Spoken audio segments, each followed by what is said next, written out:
This episode of Material Matters with Grant Gibson has been sponsored by Sarah Myerscough Gallery. The gallery represents leading international designers, makers and artists, focusing largely, but not exclusively, on wood, and centred extensively on material-led processes. Extraordinary sculptural design pieces come from the likes of Peter Marigold and Gareth Neal, as well as former guests on this podcast, Eleanor Lakelin and Laura Ellen Bacon, that work on ambitious sculptural pieces in both wood and willow.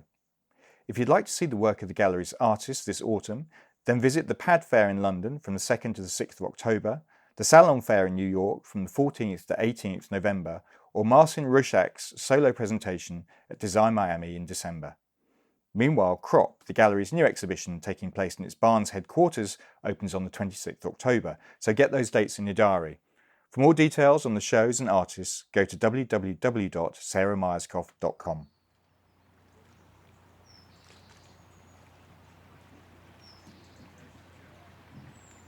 Hello and welcome to the latest episode of Material Matters with Grant Gibson. That's me. In each edition of this podcast, I talk to a maker, designer, artist or architect about a material with which they're intrinsically linked and discover how it changed their lives and careers. I currently find myself sitting on a Dutch barge on the River Thames, which acts as a studio for the extraordinary artist Kate MccGwire. Kate's sculptures are both beautiful but more than a little unsettling. She has created work from wishbones and hair, but she's best known for her pieces made of feathers, which she finds from farmers, gamekeepers and pigeon racers. They often appear to spill out of unexpected places, a pipe in a basement, an upturned bucket or even a fireplace. The materials she uses, she has said, draw us in with their iridescent beauty. They are seductive and yet we are repelled by them at the same time. Kate's graduating piece was bought by Charles Saatchi and he's been a supporter ever since. She's exhibited across the globe and in 2018 she was the winner of the Royal Academy of Art's Jack Goldhill Award for Sculpture. Kate, thank you very much for doing this and inviting us onto this extraordinary barge. Well, you've chosen a good day for it. Yeah, well, the sun is shining. There's only the odd plane coming overhead. Yes. So yeah. Well, I mean, can we start by talking about the studio? Why a boat? Well, it's very intrinsic to my life, I suppose. I was born on a boatyard in Norfolk. My father was involved with boat building. He'd moved from London and he sort of changed life completely, got married, had children and decided to move to Norfolk. Knew nothing about it. Norfolk people do not welcome you unless you've been there for at least 10 years. So I think they struggled slightly initially, but he was working for this boat building company and we had a house there and we regularly fell in the river and So he was a boat builder? Well, he was involved with it. Right. We had our own boat that he did up, and I just remember walking around and watching people making things all day long. It was really important for my sort of, just fascinating. You could make anything. And were you making as a child? Collecting, a lot of collecting Right. of pebbles and feathers and bits and pieces. And my family, my parents always commented how I would be the one seeing the vole in the reeds or the bittern that nobody else could see. I was going, no, it's there. And so I was very observant, I suppose, as a child and collected everything. And you still have this sense of collection here. I mean, maybe we can describe a bit the space we're inhabiting. You have these boxes of quite well marked right-wing pigeon, and can you talk the listeners through what your studio a little? Yeah. So the barge, the main space in the barge is 8 meters long and 3.5 meters wide. But then it sort of has a shelf that goes under the decks, and so I can store stuff in there. So there's lots of shelves, and when I'm making work, if I want to work efficiently and quickly, the feathers have to be sorted really, really well, and I have assistants for that. And so each box, I have perspex boxes here that contain each type of feather and each size of feather, and organised into whether they curve to the right or curve to the left. Of course, you've got, on a wing of a bird, you've got on the right wing, they would curve round to the right. Right. So that on each bird you have equal number of feathers on each side. So, yeah, it just, I don't want to be picking up a feather and realising it's not curving the right way for me. So we sort quite carefully. Yeah, assiduously. I mean, Yeah. it really looks it. And I mean, the word that keeps pinging out, I mean, there is goose, but there's a lot of pigeon. Yeah. Can we talk a bit about? Well, first of all, let's talk about why feathers. Okay, so I have always been interested in natural materials and collecting. So collecting hair or collecting bones or skulls or animal skulls, little skulls. And when I first bought this barge, it was moored in Hampton, and on an island that was sort of semi-derelict.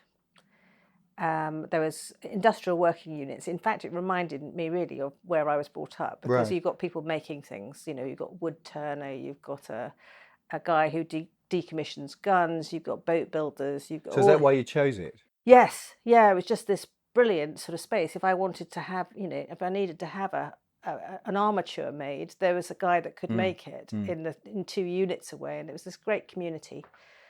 So, but the building next to my unit was completely open to the elements, and there were pigeons flying in and out of it. Huge, great big warehouse where there used to build motor torpedo boats during the war. And as I walked down to the studio each day, at certain times of the year, April and October, the birds molt naturally, and these feathers would just be like spinning down to the floor, like a sycamore key would do. And so I started picking them up, and after a couple of weeks I had quite a few, and then I realised that I'd like to make something with them, but I didn't get enough there. So how do you do that? I like projects that give me a sort of a brainstorming opportunity. So how would you get 10,000 pigeon feathers in a quite short space of time? How do you get 10,000 pigeon feathers in a short space of time? So I thought, okay, racing pigeon people are the only people that keep pigeons in captivity. And so I started ringing rounds. I rang the Racing Pigeon Society, British Racing Pigeon Society, and talked to the general manager, and he thought I was completely mad, but he gave me a whole list of different clubs to approach and people he thought might be amenable to the idea. So then I'd ring up these guys, and invariably they were over 60,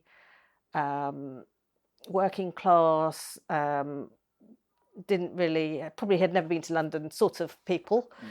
And they're a fascinating group of people that keep these pigeons. They race because they love the pigeons, but also because they win money from it. And I suddenly sort of got involved in this brilliant and quite diverse group of people. And I'd ring them up and I said, explain what I wanted to do, and then I'd send them drawings and send them a stamped addressed envelope, and they would send me the feathers back. And some of them arrived and they're absolutely beautiful. They'd been sorted into different varieties, and they'd obviously done it very carefully. And others arrived and they were covered in poo. And they go straight into my freezer. I've got a big chest freezer, and they would go straight into the freezer to make sure they don't have any mites or anything like that in them. And within months I had thousands. Because many people think of pigeons as obviously a kind of vermin. These people, mainly men, you just obviously have a profound love of the animal. I absolutely adore them. Yeah. This notion, this kind of tension there. This is something that there's a tension in your work. Yes. Is this what drew you to pigeons particularly? Yes, because they're regarded as rats with wings and disgusting, but they're just a bird. Why put that sort of reputation solely on one bird? It's just like it's an easy category to sort of despise. And I rather like that sort of, look, these things are actually really beautiful. And people would see what I was making and go, oh, that's phenomenal, that's really beautiful, incredible. What sort of bird is it? And I'd say pigeon. How could you possibly touch it? But what is the difference between a crow or a pigeon? There's no difference. They are both wild birds. They both live in urban environments. No difference. And was there a point where you realised that feathers was going to be very much a predominant part of your work, I wonder? Was there a moment where you went, this is really working well? I don't know that any artist does that, but certainly not. I am still fascinated by what they can do, and I will probably move on to a different material at some stage, but I haven't finished with it yet, sort of thing. So I'm constantly thinking, I could do that with it, or I haven't used that type of thing before. So, before before I was working with feathers, I had done my degree show installation at the Royal College of Art from 24,000 wishbones, which had the similar sort of problem with collecting. So I'd had friends give me wishbones over the years, and then approaching my degree show, I knew I needed lots, and I'd been given this phenomenal wall, and I was determined to fill it. And I marked it out into metre square, and then realised I need 400 per square metre, and then, oh my God, I need 27,000 or something. So then that was, how do you get wishbones? So catering meat suppliers in Spitalfield Market, contacted them, said, could you cut them off? I mean, when you're boning meat, could you just cut them off? So I would end up with boxes delivered to the warehouse at Spitalfields full of wishbones, about 9,000 per week. And I would take those away, and they were covered in flesh, and I'd be boiling them up and cleaning them and drying them on my kitchen table. Lovely. So, I'm always using materials that you can't actually buy. Yeah. I mean, it's quite interesting because you indicated there that the space that you had on your graduation show at the Royal College affected the work that you did. Yes. Does the space you have here affect what you can make or create? Well, it does, and that I find frustrating, actually. It's been a fantastic studio space to work in, and everything I've made in here. And I make things that are like 9 meters long. My studio is only 8. Yeah. So it always requires a sort of architectural brain to sort of way of thinking, let's say, to think about how I can make something that will go through a 70 centimetre wide door but will fill a volume of space within a gallery or historic house or something like that. So skipping back a bit, I went to college to do fine art as a mature student, aged 32 or something. But before that, I'd been doing interior design. Well, I was going to ask you about that, because I mean, obviously, if we can skip back even further, since we're doing that. But, so you grew up in Norfolk. Yeah. Were you always going to be creative? Yes, that was the only thing I felt happy doing. I did O-level art and did well at that, and then was going to do A-levels and didn't fare so well in the first what term. Happened? Well, I don't think you really want to know that one. Anyway, I was skiving school, doing appalling things, and my parents found out, and I got into lots of trouble. And luckily, they saw that I wasn't sort of fulfilled by school, and so they either got fed up of me and sent me to Paris for a year as an au pair. Right. So that's quite a culture change, moving from rural Norfolk to, the big metropolis, right? I know. It was bizarre. And first of all, I lived in Versailles. So I would walk around with a pram, this entire, stately home and gilded, everything gilded. It was just, I'd never been anywhere like that before. It was just such a shock. And then I got a job in Paris, and I was on the Rue de Varennes, which is like Downing Street of London. And the Rodin Museum was at one end, and I would go into the Rodin Museum with a pram for free every single day and look at the gates of hell. I mean, can you imagine that at 16, they being my sight? Every day I would see that. And the Pompidou Centre you could go into, and all these things you could go into for free then. So it was astounding, and I just walked around. I just saw so many amazing things. And the couple that I worked for, they sold chateaux, and so I was accompanying them to these beautiful buildings. I mean, it was just phenomenal. So I suppose my interest in architecture and design really started in Paris. So then you decided to be a designer? Yes. Well, I wanted to be a fine artist, but my parents... Always? But my parents wouldn't countenance me going to art school. So they would support me to go to design school and learn a trade, effectively, but not to do fine art, which has always been a bit of a bone of contention, really. Because I sort of think, I only really started properly, I only graduated finally from the Royal College when I was 40. Yeah. So were you deeply unhappy as a designer?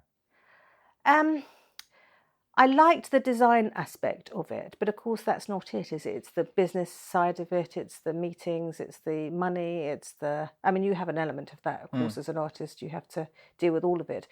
But, ordering furniture or lighting or whatever to arrive on time for it to,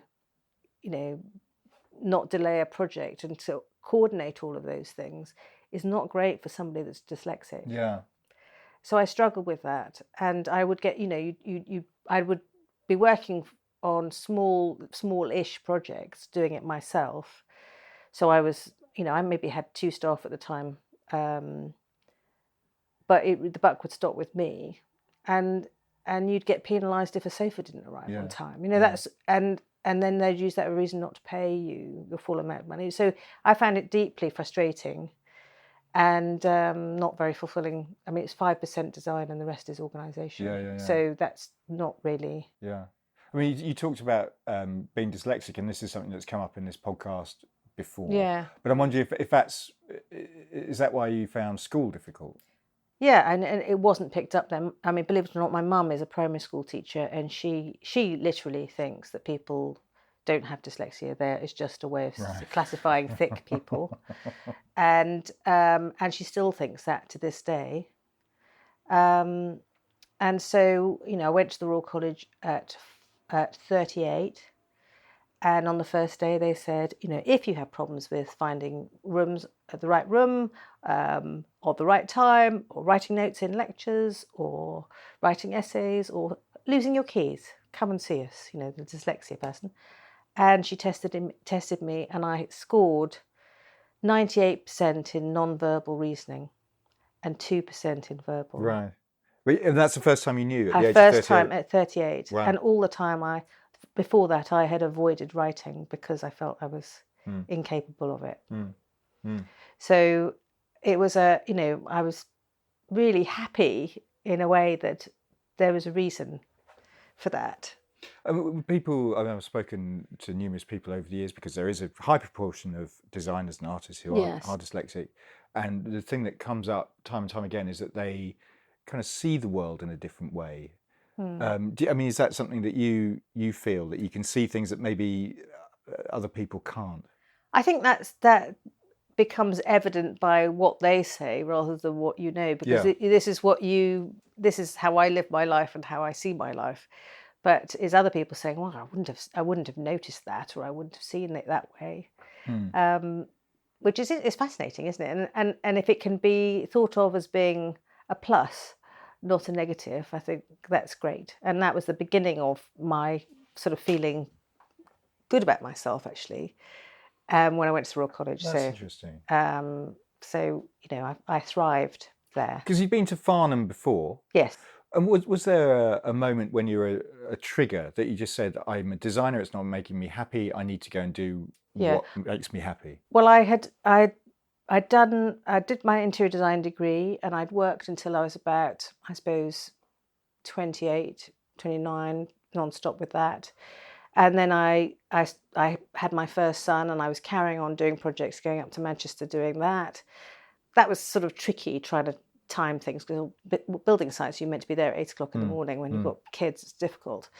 But I carried on doing that, but I was doing evening classes of life drawing. And so got to, I was about 32, I suppose, at the time, and I thought, I was pregnant with my second son, and I thought, well, maybe this is the time to go and do a degree, and then I can do it part-time, look after kids, do a degree part-time. So I did that at Farnham. And I remember the interview, and I was sort of 6 months pregnant, and they said, nobody has done this degree and finished it and been, had children. So you've got a place, but it won't work. And of course, that was a red rag to a bull. So I'm going to make it work. And actually, it was brilliant because, when you're a new mother, you're sort of catapulted into looking after little things. It's fantastic, but it doesn't necessarily fulfill you mentally. So I had college to think about 2 days a week, and I was much happier looking after the kids than I had been. To sort of do those two things together, I was sort of constantly thinking that I'd put them to bed and I'd work on my stuff, and I feel very proud of the fact that I was the only person out of 800 students that year in Farnham to get first. Wow. Wow. Because I think I saw your piece. You had a retrospective at the Harley Gallery Yes, last year, yes, and I think you had your graduating piece from Farnham there. yes, With it's kind of yes, 10 foot or 8 foot dress made yes. of cable ties. Cable ties and like a blanketing Yeah. material. Yeah. Was that typical of your work at that time? Um, I suppose so. I mean, I did quite a lot of animation, stop frame animation with a Russian clockwork camera.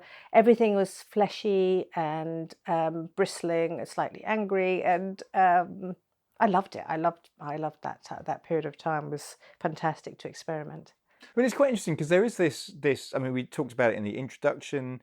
Your work has this kind of contradiction or tension within it, where it is beautiful, but it's also slightly dark. There's a bit of early David Cronenberg. I always think about what it is that you do, Yes. and it's about the body, but there's mythology in there as Yeah. well. And what I mean, I'm wondering what is it about that slightly unsettling aesthetic that you like? Where does that come from? Well, I like to use sort of ordinary, prosaic materials and twist them. I mean, I suppose inspired by people like Mona Hatoum and Merit Oppenheim. A lot of female artists actually work with that sort of with those zones. I mean, they're not not shoving it in your face, but it's a subtle changing of tension with the material, which was fascinating. So yeah, I didn't quite. Well, one of the pieces from that show was a baby's vest, a newborn baby's vest, and it was slashed like the decoration you'd find on a. It's called pinking and shearing, I think, on a Tudor garment, where there's a very valuable fabric on the inside and a more mundane fabric on the outside, and it's pushed through, so you get these sort of cuts with this other fabric coming through. You see them at the V&A. And I made an animated film with that. So you've got these things that look like their tongues coming through these sort of slashes within the garment. I was just playing. It was fantastic. I really enjoyed it. Yeah. I mean, was there a benefit of being older when you went particularly the Royal College? I'm wondering, because it's quite a hot house. I presume it's very competitive. Really competitive, and it was quite funny, really, because the youngsters think they're the bee's knees, and they sort of they politely sort of tolerate the older lot, thinking that they're more exciting maybe. Yeah. And I just sort of ploughed my furrow and just did my own thing without anyone. I mean, I because I had kids, I was getting in really early in the morning, and I would probably leave by 3, and a lot of people wouldn't arrive until 3, and they'd work into the evening. So quite a lot of the time, there was no one in the studios, which was fantastic actually for quietness. Although one of the things I did find difficult at the Royal College is at Farnham I'd been a part-time student, so I'd done everything at home, and hadn't got a studio space at Farnham. So you catapulted into this fantastic studio space. I didn't know how to make work with people around. Right. So that was quite difficult, and I would still carry on making things at home quite a bit of the time. Yeah. And where did the Wishbones? Because you seemed to leave the Royal College in 2004, I think it was. Kind of possibly because you were a bit older when you went, but seemingly fully formed. I mean, you had this piece that was bought by Charles Saatchi, the Wishbone. Yeah, crazy. Where did the idea for the Wishbones come from? I can't remember. Fair enough. I suppose it's this, an object that has a belief system that runs alongside it. That is and I looked into the history of why we broke the wishbone as a sort of sign of luck, and it was a pagan thing. That instead of it being a luck thing, it was who was going to get married next, and it's been changed over time to be who gets the luck. Right. And it was the symbol of the wishbone is the pudenda, and so you're breaking the virginity. Right. When you break the wishbone, so it's the person that gets that will be the next person to get married. So it's been sort of bastardized across and I'm really fascinated by the fact that materials and mythology and things that we believe in everyday sort of household stuff is has been bastardized, and we don't really know where it comes from. And I think that's quite an interesting. Because that sense of, I mean, there are several things that seem to run through your work, and maybe we can touch on some of those now. I mean, the first thing is particularly in your site-specific stuff, is this notion of the feathers kind of spilling out of pipes, which, I mean, we're on the water. Presumably, there's some kind of relationship. It's all about the water. I mean, I swim in the river every day. I'm absolutely connected with that, but I absolutely know that it's really, really treacherous. So I'm very careful of it, and that idea that you can be in the water and you can be dragged down, and that it is a dangerous thing, is in the work. You know, it is this undertow that will could kill you. You know, it's a sort of a treacherous thing. It's beautiful patterning that exists within a second and then it's gone. But it also, if that is happening, if that patterning is happening, there's something more energetic going on underneath, and it could drag you underneath. So it is that beauty and that danger which fascinates me, really. And also mythology. I mean, you talked about the pagan research that you did for the wishbone pieces. This mythology interest in it seems to have continued throughout. I mean, there's the serpent, I guess I'm thinking of particularly in the vitrine pieces that you do. But I don't really regard it as only as a serpent. Right. So it is serpent-like but bodily. And then if you go to in all museums across the world, you'll see Greek and Roman sculptures that depict creatures that are half man, half beast, that will have a winged serpent or a minotaur or something that is a hybrid creature that is not one or the other. And these things are deep set in our history and in our mind, but we don't believe in them. But they believe, you know, across the centuries, it's been the same. There's a belief in something other than what we know is real. So I think that's quite an interesting thing, and you go back and look at architecture throughout the centuries, and it always has this sort of element of these otherworldly creatures. And there's also this kind of sense of agglomeration in your work. You're taking small objects, whether it's feathers or wishbones, and you're making something significantly larger with them. Yes.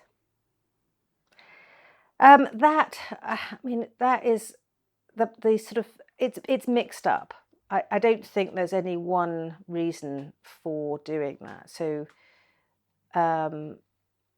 like a starling and a murmuration, you have, you know, the one is not remarkable, but altogether it is, and the massing of something, the massing of sand and how it moves, or the massing of think of other materials. Their movement can be incredible en masse, and with the feathers, I'm working on this piece over here that is with small colourful pheasant feathers, and I will group together the same sort of patterning. So over here you've got ones that have very red and dark areas with them, right? And then here you've got they're called cathedral windows, I think, the shape of those feathers. And so I can create different currents in the work by grouping and the direction of the feathers together. And then you'll create really intense parts with tiny little feathers. So I don't know where the sense of patterning has come from for me. I'm emulating nature, but you can't repeat it. You can't make work that's better than nature in a way. I always study the structure of a wing or the way that the feathers lie on the bird, and I'm trying to emulate that so that the viewer feels that they are believable in some way. It's very important to me that the feathers are placed on the sculptures in the same sort of distance that they would be seen on the bird. And then you have this sort of leap of faith that you understand, that you believe, that there is a sort of realness about the work. of course, it's not a bird, and it's not trying to be a bird, but it has an element of that makes you sort of understand it. We understand and we know so much that we're bringing to a sculpture, or we're bringing to an object, that when you see it. And so if I did put feathers out of sequence or out of patterning, that would be the first thing you'd see and you'd notice. So for me, it's really important to get that patterning absolutely perfect. And I'll be making a piece of work and I'll realise that a feather right down at the bottom is wrong. It's the wrong colour, or it's the wrong shape, or whatever, and I'll go back and replace that, because that's the thing my eye is being drawn to. The body comes up quite a lot. Yeah. I mean, you did in your earlier work. You'd done films where you filmed your son's milk teeth becoming adult teeth, and you filmed your own hair growing. Yes. And fascination from the body, with the body. What is that about? Well, I mean, there's a passage. I'm not religious, I hasten to add, but there's a passage in the Bible that says every hair on your head is numbered, and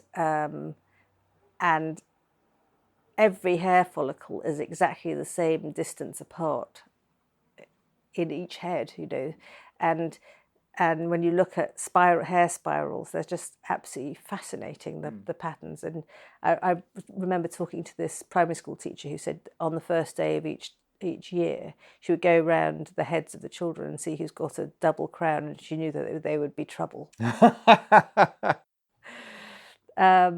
And with teeth, for example, and they're exactly like the wings of a bird. Teeth, if a dentist was to look at a child's teeth and where they were falling out, he would know exactly where it is in the teeth replacement system, because they fall out in exactly the same system, order each time. And the same with the bird's wing. The same order of feathers will fall out. So a pigeon racing enthusiast would open the wing of a bird to see whether it can do the race or not, and to check to see where it is in its moult. Because if they're too far gone in the moult, they can't race. They have to wait for the feathers to come back in before they can race again. These pigeon races that you deal with, do they come and see your work? Yes, and we're actually hoping to do something up in Leeds soon, right, where we're combining the sort of. I get letters from them saying, "I've won, 3 races this year," and they send me a photograph of them holding the cup, and or my wife has become poorly, so I can't keep my birds anymore, and I'm going to give them to Wilf down the road, and he will continue to send you feathers. So it's lovely, actually. I've been working with the same group of people for about 12 years now. I think I saw that you give them a Christmas present every year. You make something for them. Make something for them. It's nothing massive, but it would be either a tea towel or something that has the life cycle of a pigeon feather with them sending it to me and me sending it back to them, and the letter and everything, and the sculpture. I always send them drawings of what I make. And photographs of the finished objects, and so it's. And do they report back and say that's that's odd? What are you doing with my birds? No. I think they're quite. I mean, one year I sent them a calendar with every month a different picture of a piece of work that I'd made with pigeon feathers. No, it's a nice relationship, I think. And I have had a few people come to London to see shows, but I'm hoping in the Leeds, if we do something up at Leeds, that there'll be more, because most of them are based up in north of England. Right. What are you doing up in Leeds? You're just looking at the moment, or? I'm doing a show at Harewood House. Okay. And next March. Right. And it's their 50th anniversary of their bird garden, and so they're going to do bird-related pieces. You also enjoy the site-specific nature of what it is you do. So working as an interior designer certainly has given me the ability to see in three-dimensionally and work drawing up plans and things like that, which possibly I wouldn't have been able to do if I hadn't done that job beforehand. So, for example, Tatton Park, where I did Tatton Park Biennial,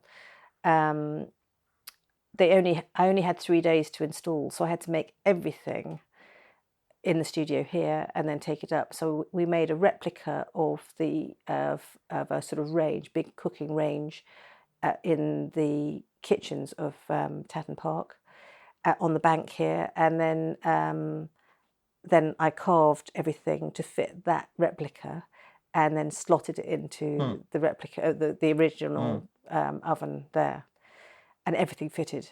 Wow. Wow. and to only have 3 days to install on a piece that was probably 10 meters across was quite a challenge. So presumably with that Tatton Park project, are you drawing how this piece is going to come out of the oven, or, Yes. or how does that? Yeah. Yes. So I do lots of Before drawings you start. Yeah. before I start. Yes. I mean, with that one, I had to build my armature effectively to fit this range, because it went from the floor up to different levels, up to 3 or 4 different levels within this oven. So that all had to be done. Even to order my materials, I had to do that. Can we also talk about, you've done this strand of your work which is in vitrines, kind of a bit Victoriana almost. Yes. But the pieces, they completely fill the vitrine, almost like they want to burst out. Yes. So that I would always try and make the work as close to the glass as possible. I want the glass to look like the enclosure is the thing that's dictating the shape, so that the work is almost writhing around within the space, trying to get out. It's intestinal, it's strong, muscular, it is a moving form, in my mind. And the enclosure is the thing that is stopping it doing that. And know that. So the installation work where it's spilling out, the architecture is the thing that is informing that. And within the cabinet work, it's the cabinet pieces that are, the cabinet enclosure itself is the thing that is dictating the work in a sense. And unlike quite a few artists who have the idea and then hand it to a fabricator to make their work, the making process seems very important to what it is that you do. Yeah, I mean, majority of this, I don't do all of it myself. I carve all my forms myself, and if I don't do it on the large scale ones, I'm fabricating a model which I then get CNC'd larger. Right. Because very, very difficult to get the proportions right when you're working on such a large scale. So the piece I've just finished in Rome last year was over 20 meters long, and I couldn't have physically carved that and kept the geometry right of it. So I made a model of the room and a model of a walkway, and it had to weave in and out of that walkway. And the only way we could do that really was to CNC it. But still, the work was in here for 2 months, feathering. And when you're talking about carving, what are you carving? You're shaking your head. You're not going to tell me. No. Fair enough. So that remains a secret. Yes. Okay. But it must be incredibly laborious, the feathering process. Yeah, but laborious and wonderful all the same. I mean, I'm sure with a lot of the people that you've talked to, it's a labour-intensive thing, and I really enjoyed that. And my happiest days, in fact, you're invading my making days. I'm sorry. Are a Thursday and a Friday when I don't have anyone else in the studio, and I'm able to sit and listen to an audio book or a podcast or whatever, and I just sit here and make, and that is nice. So it's kind of meditative. Yeah. And sometimes I will work on a piece like this really intensely, and I can't remember making it. I get enveloped in doing it, but I'm away with the fairies. I think Richard Sennett described it as a relaxed concentration. Yeah. Yes. I mean, listening to an audio book, for example, you don't get involved with emails coming in and that sort of thing. You can just sort of park that bit, and because I find I don't get enough work done on days when there's tons coming in, and I just have to switch off and turn my phone off effectively. Can we talk about the way that you name your pieces? they have these very strong, again, slightly unsettling names often, like gag, taunt, discharge, purge, secrete. Are you coming up with the name before you start the piece, or when does it arrive in the process? So often I'm working on the piece and I'm jotting names down. So I rarely start, and often the words are quite difficult to come by.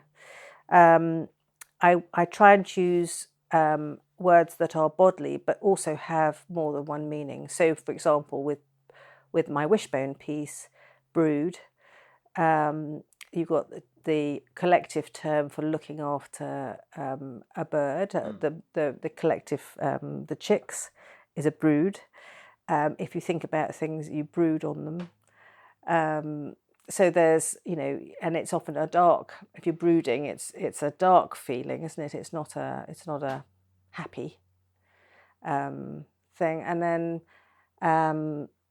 so I'm just trying to think about it. So gag would be a joke, but it also is to be sick and is also to be muffled. So I don't like to have titles that will close the meaning down. I want titles that will confuse you in a sense, that makes you, well, what element of gag does that actually mean? What is, what's she trying to get to? And I don't want to tell you what to think. I want you to think and to read into it. There's also a slightly erotic undertone to some of this, right? Yeah. Yeah. Yeah, unfortunately, often it happens. I'm making something and I don't intend to make it sexual at all, and then I'll stand away and somebody will say, "God, Kate," So I realise I've done it again without it. None of it is intentional, but it's obviously rather innate, which is wonderful and slightly embarrassing at times. I'm intrigued, Kate, because you came up with the feathers work at a time, kind of in the fine art world, where there seemed to be a lot of taxidermy going on. Polly Morgan, and I've seen you in programmes kind of lumped together with these artists. Does that bother you? Were you happy with that? Were you aware even it was going on when you were? Well, I do get a lot of people saying to me, "Oh, I really love your work. Oh, fantastic. Do you know Polly Morgan?" So, I do know Polly and I like her a great deal and I admire her work, but I don't see it as being the same thing at all. And I don't really want my work to be looked at as being as a form of taxidermy, because I wouldn't know how to taxidermy a bird to save my life. It's not the same arena. I'm making an abstract form from a natural material. I'm hoping it goes a bit further than that. So, tell me, you've obviously got the work happening in Leeds coming up. What else can we expect? So the coming year is going to be really busy. The piece I'm working on here is going to an exhibition in Paris during FIAC. It's an All les Murs exhibition during FIAC. And then I've got work going that's just been picked up this morning that's going to the Palais Ideal, which is in Lyon, which is a sort of naive art. I don't know if you know about this strange building that was built by a postman that collected stones on his route. It's just amazing. It looks like something out of Indonesia or something. He's made these towers and things.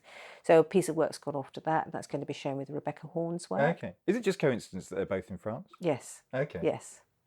And then I've got a work going to Czechoslovakia for another exhibition. What else is coming up? I'm making a large site-specific installation for a private client. And then I'm working with the Hans Christian Andersen Museum in Copenhagen. And Harewood House in Leeds for March. So I'm completely booked up now for the next year. So you're busy. Really busy. Brilliant. Well, thank you very much for sparing us the time. I really appreciate it. My pleasure. I think, Kate, that was wonderful. Thank you very much. I think we're done. Thank you. Good. Not too many aeroplanes.